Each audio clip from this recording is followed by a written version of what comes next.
1858, the heart of the most powerful empire in the world. London was drowning in its own filth. The River Thames had turned into a toxic sewer. The smell was so unbearable that Parliament literally shut down. History calls this moment the Great Stink. But here's where it gets strange. 4,000 years earlier, in the cities of Mohenjo-Daro and Harappa, people had covered drains, flush-like toilets, and city-wide sewage systems. How did an ancient civilization achieve what the modern world couldn't for millennia? Unlike ancient cities in Mesopotamia or ancient Egypt, which grew organically, messy, crowded, chaotic, the Indus Valley cities were planned. Not just planned, perfectly engineered.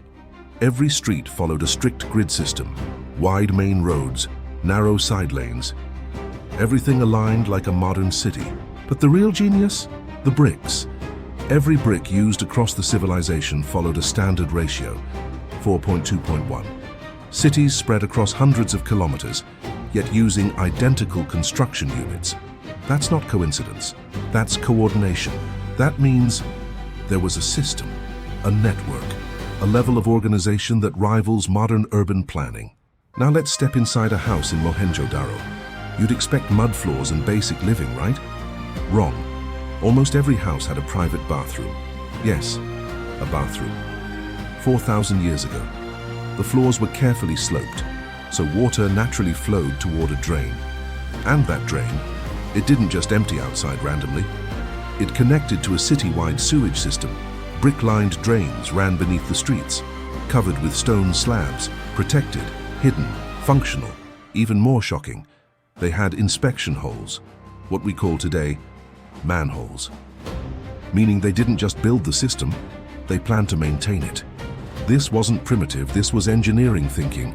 And then comes one of the most fascinating structures ever built, the Great Bath, a massive public water tank surrounded by rooms. But here's what makes it incredible. It was completely waterproof. The builders used bitumen, a natural tar, to seal the bricks. Even today, as waterproofing is a complex engineering task, this wasn't just a bath. It was likely for ritual purification. Cleanliness was not just practical, it was cultural. In ancient Egypt, they built pyramids for kings. In Mesopotamia, they built temples for gods. But in the Indus Valley, no giant statues, no massive palaces. Instead, they built drains, roads, public baths, infrastructure for the people. So what kind of civilization was this? Was it ruled by kings or by planners?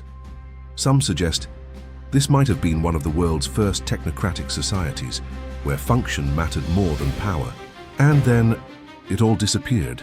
No dramatic war, no clear invasion, just decline. One theory points to the drying of the Saraswati River. Another suggests climate change. When the water systems failed, everything else followed. Sanitation collapsed, disease spread, cities emptied. The civilization that mastered cleanliness may have been destroyed by its loss. Today, we pride ourselves on being advanced. But look closer. Many modern cities still struggle with waste management. 4,000 years ago, the people of Indus Valley understood something we forget. A civilization falls once when its systems fail. And maybe the biggest mystery isn't how advanced they were, but why we took so long to catch up. If this shocked you, you're not alone. Subscribe for more untold stories of history that change how you see the world.